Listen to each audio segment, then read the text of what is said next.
মিলন তুই সত্যি বলছিস? বাবাকে মার্ডার করে দিচ্ছে মিলন। মিলন তুই সত্যি বলছিস মিলন? আমার দৃঢ় বিশ্বাস গাড়ির মধ্যে টাইম বোমা ঠিক করে আমাকে মার্ডার করা হয়েছে। মিলন তুমি তাহলে তদন্ত করে আমার তার জামাইবাবু হত্যাকারীকে খুঁজে বার করো বাবাজি। নিশ্চয় নিশ্চয়ই করবো মামাবাবু। যেমন করে হোক ওই কাকা বাবুর হত্যাকারীকে আমি খুঁজে বের করে তাকে আমি আইনের কাঠগড়ায় তুলবো। প্রয়োজন হলে তাকে আমি ফাঁসিতে ঝোলা দেবো, পিছপা হবো না।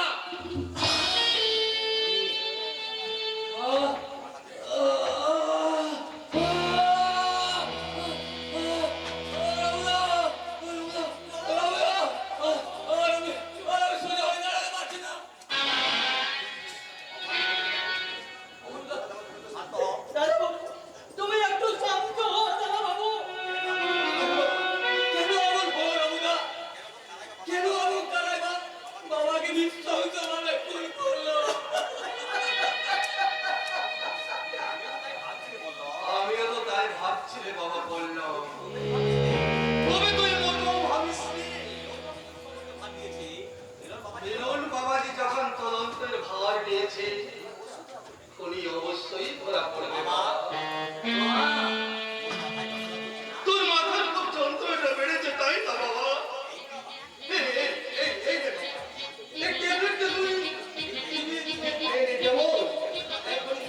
একদিন তোর মাথার যন্ত্রণা কমে যাবে বাবা। নে বাবা নে, বাবা খেয়ে নে বাবা, খেয়ে নে, খেয়ে নে।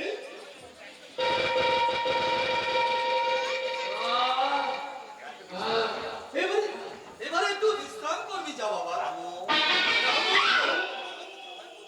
পল্লবকে তুই ওর ঘরে পৌঁছে দে। এসো এসো দাদা বাবু এসো।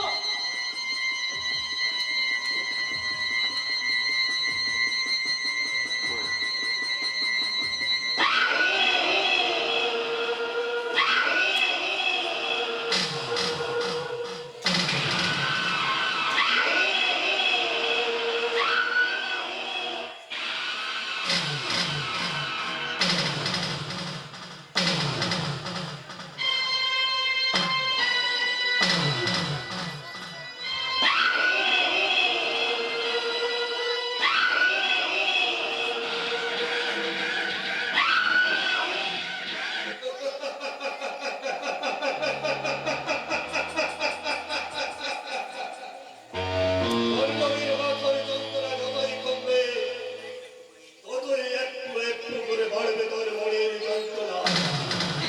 কারণ ওই ট্যাবলেটের সঙ্গেই আমি ওকে খাওয়াছি হেরোইনের বিষ।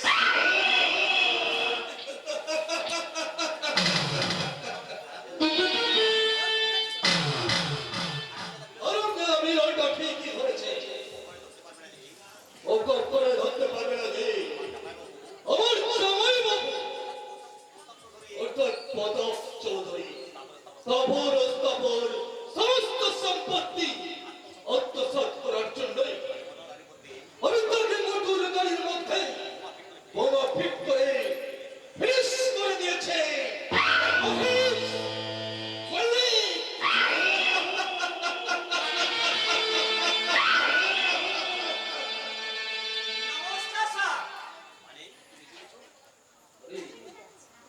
মানিক সমাচার যে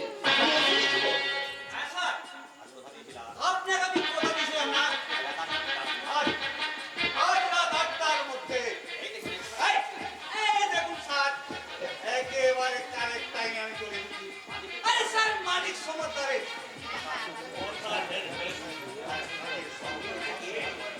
আরে মানিক ওর সঙ্গে কে? আরে স্যার আরে মল্লিকা আমার আমার বউ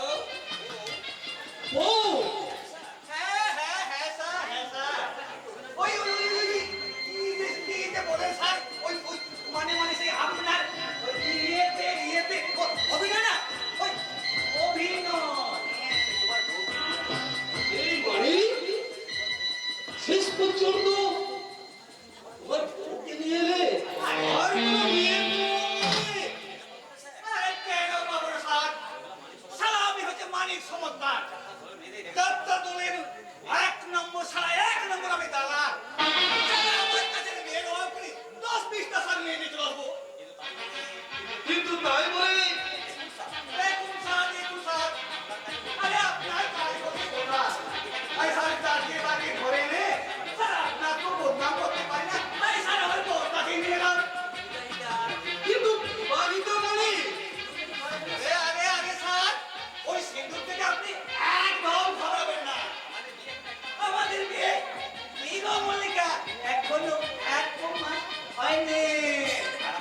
আর আমার মল্লিকা, আমারই যা বিয়ে আরো, ওই সেজে গুজে একটুকু গেলে এই ভোট পালি আর পায়ে হিলরা জুতা পরে, ওই মাথায় টুপি পরে আর রঙিন চশমা পরে তোমার খেতে খেতে যাবে না আমার দুটো ছোট নাতি শুভ, আর সামনে তাকিয়ে বলবে, আরে ওই দেখ যাচ্ছে মানিক সমদ্দারের বউ।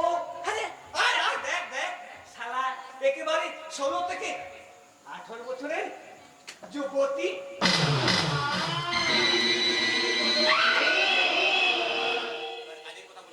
এবারে কাজের কথা বলুন স্যার। আপনার কোন নাটকে কোন চরিত্রে আমাকে অভিনয় করতে হবে বলুন স্যার। সংসার নাটকে স্ত্রীর চরিত্রে তোমাকে অভিনয় করতে হবে। এই চরিত্রে হ্যাঁ হ্যাঁ, আরে নায়িকা হবে তোমার অভিনয়ের রঙ্গমঞ্চ। কি যে বলেন স্যার, কথাটা আমি একেবারে বুঝতেই পারলাম না। বেশ, তাহলে বুঝিয়ে বলছি শোনো মানিক সমাজদার, আমার হাত পাগলে ভাগলে পল্লবের সঙ্গে তোমার বউয়ের বিয়ে দিতে চায়। কি বলেন স্যার? বাবারে বাবারে, আমার বোন আমার বিয়ে বাবারে। বিয়েটা হবে না তো। ঠিক আছে হ্যাঁ হ্যাঁ, তোমার বউ মল্লিকা আমার ভাগ্নের নকল বউ হবে। নকল ভালোবাসার অভিনয় করে তোর মন জয় করে নিতে হবে। আর পল্লব যখন নকল বউয়ের নকল প্রেমে হাবুডুবু খাবে, সেই সুযোগে আমার কিছু গুরুত্বপূর্ণ কাজ আমি কিছু সেরে ফেলবো। কতদিন আমার মনকে কল্পনা করতে হবে? 1 মাস, 2 মাস, 3 মাস, ওজন হয়ে 6 মাস। অবশ্যই এর জন্য পার ডে 5,000 টাকা করে মাইনে দেওয়া হবে। 500 টাকা। আমি একেবারে রাজি স্যার। 6 মাস তো স্যার, আমার মুখে স্যার 5 বছর, এখন 5 বছর। বউকে 1 বছর বন্ধক রাখতে তোমার কোনো অসুবিধা হবে না তোমারই। কি যে বলেন স্যার, আমরা হলাম দালাল, ওই বাপ মা কইছে স্যার আমার কাছে না ওই টাকাটাই বেশি স্যার। এই, মল্লিকা, তুমি রাজি তো? আরে বাবা, রাজি হব না। এত সুন্দর সুখবর, এত মাসের মাসে টাকা, আমি খুব খুশি। আমার কথা মতো পল্লবের মন জয় করতে পারবে তো? কি যে বলেন স্যার, আমি আমার পুরুষ জাতির মন জয় করতে পারবো না। তবে দেখুন স্যার, আপনার ভাগ্যকে কেমন করে মন জয় করতে পারি। ভোমরায় ও ভোমরা, তুমি মধু খাবে। আচ্ছা আচ্ছা, ভোমরায় ও ভোমরা, তুমি মধু খাবে।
পছন্দ আছে ইন্ডিয়ান কালা আটে দেখি আমার বহুত হাসি পায় আর ইন্ডিয়ান ন্যাশনাল খানা দেখি আমার কমই আসে সে তো আমি জানি কিনা সেজন্য তো রোজ আমি তোমার জন্য হোটেল থেকে দামি দামি খাবার আনলাম কোথায় মানে ন্যাশনাল ভিলেজ মাঠের বাংলা আমার দিকে পছন্দ আছে পছন্দ কিনা মানে না আছে হোটেল বা না আছে মার্কেট বা এই বাংলাতে টিভি পিসিআর কিছু না আছে ওসব পরে পরে নিশ্চয় হবে খুবই মানে তোমার দোকান না আছে এই মার্কেটে আমি চলিতে পারি না তাই আমি এখানে থাকতে জানি না তুমি আমার সই ফিরে চলো বিয়েতে আমার জানি কি ফুল বাংলো আছে আমি দেখুন আপনাদের প্রফেশনাল আর চাপাতে কাঠি আছে আর টিভি বিস্কার কিছু আছে সেখানে তুমি আর আমি এমন করিয়া প্যার বাদ করিবে আর ইংলিশ মিউজিকের সহিত ডান্স কি করিবে কিনা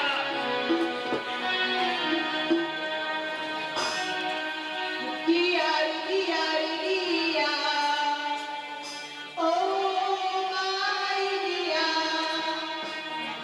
Dear, dear, dear.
চমৎকার What? হেমন্ত রায়ের মাটির বাংলো যেমন 5 স্টার হোটেল আর সে হোটেলের মডেল হয়ে প্রত্যেকটার মন ভরাত্মক হয়েছে বিলেতে নর্তকী মানে গো কিনা আমার স্ত্রী এবারে গো ওকে অপমান করলে আমি কিন্তু সহ্য করবো না Ah, তুমি খানাটা স্টার্টারকে সাবধান করিয়া দাও নইলে আমি তো তোমাকে শোক করিয়া দিবে ফুট ফুট করে বিলেতে মন কিলে বিলেতে কায়দায় কোমর তুলিয়ে ইংলিশ গানের সুর ফানছে মেম সাহেব সাজা যা কিন্তু বউ সাজা যায় না আমার স্ত্রী সুট পড়ুক আর বুট পড়ুক তাহলে তোমার মাথা ঘোরার কোনো দরকার নেই আছে আছে রে বসন্ত আচ্ছা বসন্ত তুই তো অনেক লেখাপড়া শিখেছিস বিলেত থেকে বিশাল একটা ডিগ্রি নিয়ে এসেছিস কিন্তু কিন্তু স্ত্রী শব্দটার মানে জানিস ওটা স্ত্রী মানে সহধর্মী অর্থাৎ যে নারী স্বামীর ধর্ম অবলম্বন করে সেই হলো প্রকৃত স্ত্রী কিন্তু বলতে পারিস ভাই ওই মেয়েটা তোর কোন ধর্ম অবলম্বন করেছে ওটা উল্টে তুই ওই মেম সাহেবের কায়দা কারণ অনুকরণ করে সাহেব সাজার জন্য উঠে পড়ে লেগেছিস তুমি কি ভাবলে আমিও তোমার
বলো স্বামী, আমি স্বামীর সংসারের লক্ষ্মী তোমার ঘরে বাবা মা শিনুর পরমাত্মায় ওই সাগরের শাহী অন্তরঙ্গ তরঙ্গ খানি ওই সন্তান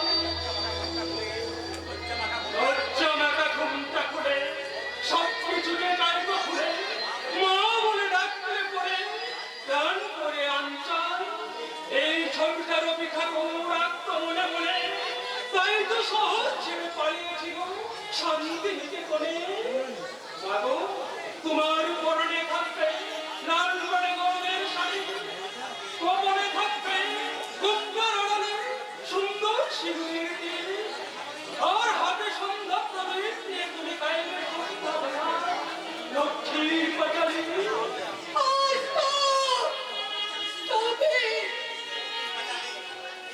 লক্ষ্মীর পাঁচালী সিঁদুরের তীর লাল করে গরনের শাড়ি না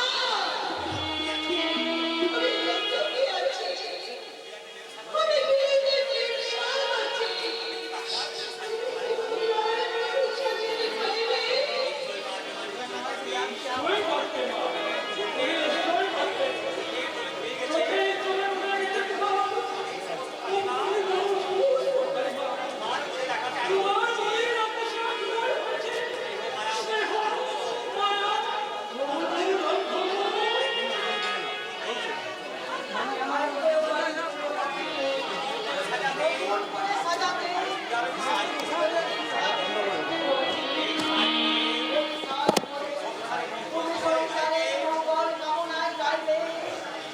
তুমি